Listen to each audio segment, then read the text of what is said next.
Hello guys, আসসালামু আলাইকুম। আশা করি আপনারা সকলেই ভালো আছেন। আমি আলহামদুলিল্লাহ ভালো আছি। আপনারা দেখতে পাচ্ছেন এখানে সরিষা করা হয়েছে। ওইখানে সামনে ধানের চাষ করা হইব। ধানের এগুলা আমি ভিডিওগুলো স্কিপ করে দেখাইব। ওই যে ওইখানে গম আছে, লেবু আছে, কচু আছে, সব কিছু আছে, স্কিপ করে দেখাবো। এখানে প্রায় সব ধরনের ফসল ফলানো হয়। এখানে চাষ দিয়ে রাখছে, সম্ভবত ভুট্টা চাষ করা হইব।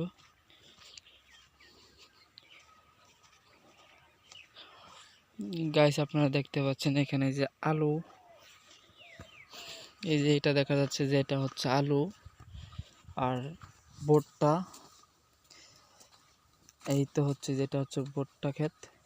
এখানে ভুট্টার পাশাপাশি শাক বুনে দেওয়া হয়েছে। আর এখানে রসুনের দানা চাষ করা হয়েছে, যে রসুন, পেঁয়াজ সবগুলো মিলিয়ে, মূলা গাছ, মরিচ গাছ।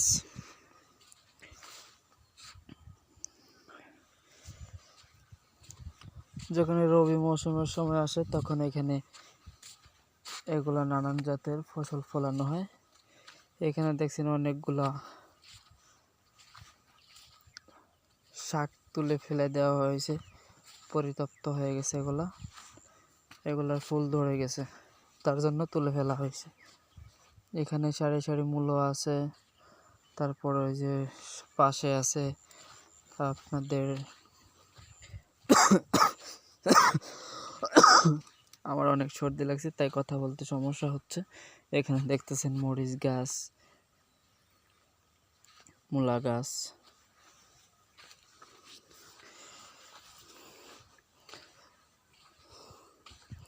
মরিচের সাথে সরিষা, মূলা, পরে মরিচ সবগুলোই রোপণ করা হয়েছে।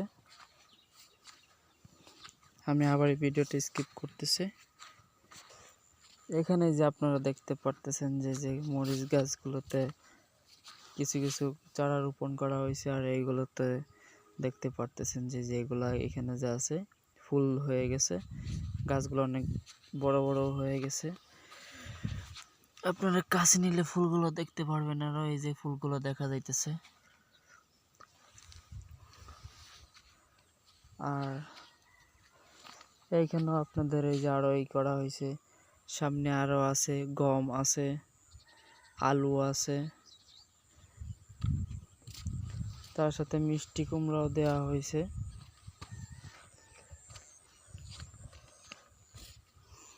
এইখানে এই যে হচ্ছে আলু, দেশি আলুগুলো যা আছে এইগুলো হচ্ছে আলু। আপনারা দেখতে পারতেছেন এখানে এগুলা কি যে করা হয়েছে এটা আমি নিজেও বুঝতে পারতেছি না।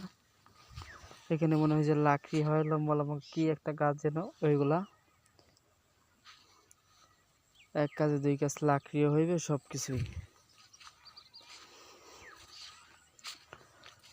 আর আপনাদেরকে দেখাবো আমি গাজর গাছ।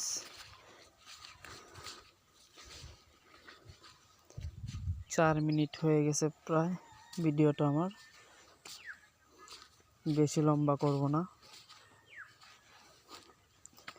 এখানে এই যে মূলা গাছের ফুলগুলো হচ্ছে, আর বড় বড় মূল হইতেছে। এইটা হচ্ছে আলু গাছ। আবার কিছু কিছু সরিষা গাছেও দানা ধরে গেছে। এটা পাতা এমন হলো কেন জানি না, যদি কেউ কোনোভাবে জেনে থাকেন তাহলে অবশ্যই জানাবেন। এই দেখেন পাতাগুলো কেমন যেন হয়ে গেছে। আর ওইখানে যেগুলা দেখলেন ওইগুলার পাতায় অন্যরকম আমি দেখাইতেছি। আর এখানে হচ্ছে মিষ্টি আলু, দেশি মিষ্টি আলু।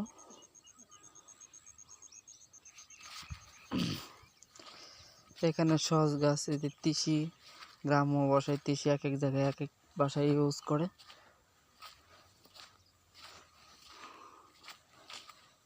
কিছুদিন আগে আপনাদেরকে দেখাছিলাম মূল গাজর গাছ।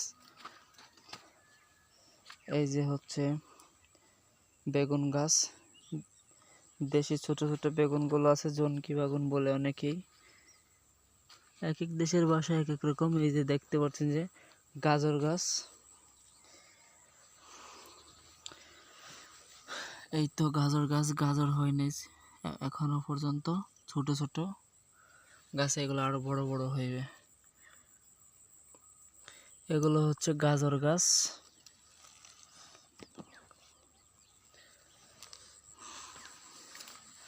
আর ওইখানে যে আলুর কালারটা ছিল আলু গাছের, আর এখানে হচ্ছে আলুর পাতা অন্যরকম। ওইখানে একরকম, এইখানে আর একরকম। আর এখানে হচ্ছে আপনাদের গম। গম, এই গমের কালারটা নষ্ট হয়ে গেছে, গাছের কালারটা নষ্ট হয়ে গেছে। অবশ্যই কোনো কিছুর ঘাটতি আছে। পানি এখানে আশপাশে কোথাও পানি পাওয়া যায় না, পানি আনতে হয় 2-3 কিলোমিটার দূর থেকে।